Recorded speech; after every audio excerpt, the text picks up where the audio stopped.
Good evening, book lovers of the internet. Welcome or welcome back to my channel. If you're new here, make sure to subscribe because for every subscriber, I get a new subscriber and I also read a page from a book of my choice.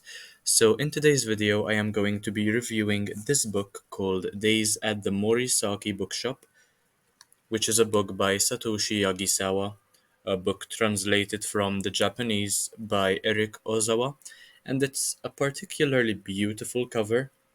In fact, it has two cats on it, but it has nothing to do with cats, if I'm being honest. The back is also pretty interesting to look at. And this was the bookmark I was using while reading this book. I know you might not be particularly interested, but this is a picture which I absolutely love, and it's called Under the Wave of Kanagawa, or The Great Wave by Katsushika Hokusai. Very, very beautiful image over there, and I see it all over the place, especially when I'm in London. In fact, I bought this book from Stratford in London from a Foyles bookstore, and it is also the only book I didn't show my father when he asked me what books I bought during my trip from London. So, Dad, if you're watching this, this is the final book I have yet to show you, which I think you might enjoy. If you'd like to borrow it and read it, please do let me know. Here are my thoughts on the book. So I rated it 3.5 stars, but it's I actually rated 4 stars, but it's more of a 3.5 star read, to be honest. And it's very enjoyable. I'm not gonna lie. It has about 150 pages, a very short and sweet book, and it wasn't entirely what I was expecting, to be honest. While it does speak of how reading and the passion for books can bring people together, the second part of this read, because it is split into two parts, right? The second part of this read is not based entirely around the happenings at the Morisaki bookshop. It's more of a story having to do with the main character, Takako, and her aunt rather than her uncle who runs the bookshop.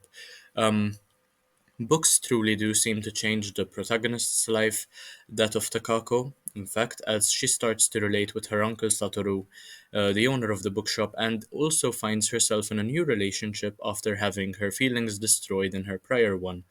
There's a very small cast of characters, all with a purpose, although the conclusion is not entirely satisfactory, in my opinion, as their intentions are not clearly defined. And as far as I know, there should be a sequel to this book, but I think it hasn't yet been translated to English, as this is a very recent publication. I believe it's a 2023 publication. Um, and I look forward to the sequel because I want to know what goes on with the characters later on.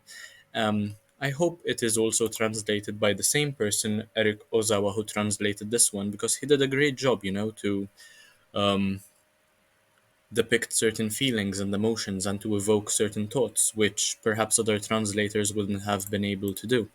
It's great how this novel also delves into the idea of escapism, either through reading or through discovering new parts of the world, and how personal space is often as necessary as good company, especially when it has to do with grieving or with organizing your own thoughts or with trying to feel better at the very least. One thing that's hard for me to believe is that Takako slept so much in order to feel better about her destroyed relationship. She mentioned how she was sleeping about 12 to 15 hours every day. I think that's a bit excessive. Then again, I understand that it might have only happened in order to weigh, to put on a scale how much her feelings were actually hurt in her previous relationship. That was pretty horrible of her boyfriend to do. It's still quite awesome how, when she discovered books and reading, a wave of optimism seemed to flood her brain. And I found that to be extremely relatable because the moment I discovered books and reading, I kind of like felt the same way, as though my life would take a whole turn for the better.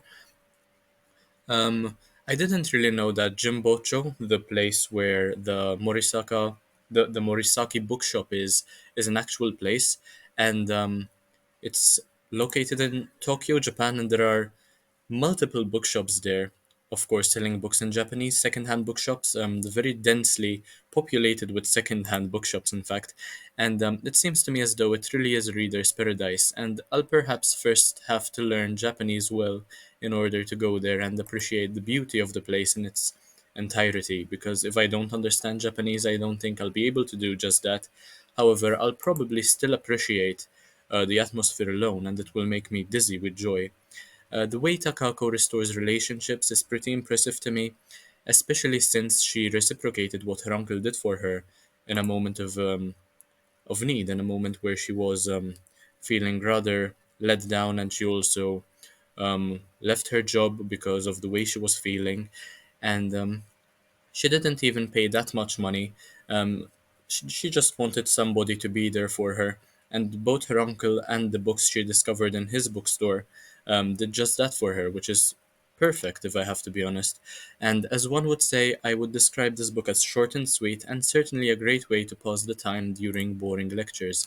In fact, I read this in 3 days, even less, because I started it last Tuesday, today's Thursday, and I had a few hours during lectures where I was reading this in order to distract myself from what the people had to say, because I'm tired of this semester quite a lot, if I'm being honest. Anyway, that's all I had to say about the book Days at the Morisaki Bookshop by Satoshi Yagisawa, translated by Eric Ozawa. I definitely recommend this book if you're looking to read something about the love and passion for books. I think many of you will find this to be quite relatable. And if you haven't read this yet, please let me know whether you intend to do so. If you have, let me know what you think of it and whether you agree or disagree with me regarding what I said. If you have anything to say, let me know in the comment section. And as usual, make sure to like, comment, share, subscribe, check out my shorts, live streams, and other videos, and anything you can do to help me reach 10,000 subscribers by Christmas, and to help my channel overall with getting views and subscribers, because I want to make this my full-time job, and for every subscriber I get, I read a page from a book of my choice. Thank you for watching, and as usual, I hope to see you in the next one very, very soon. Bye, guys.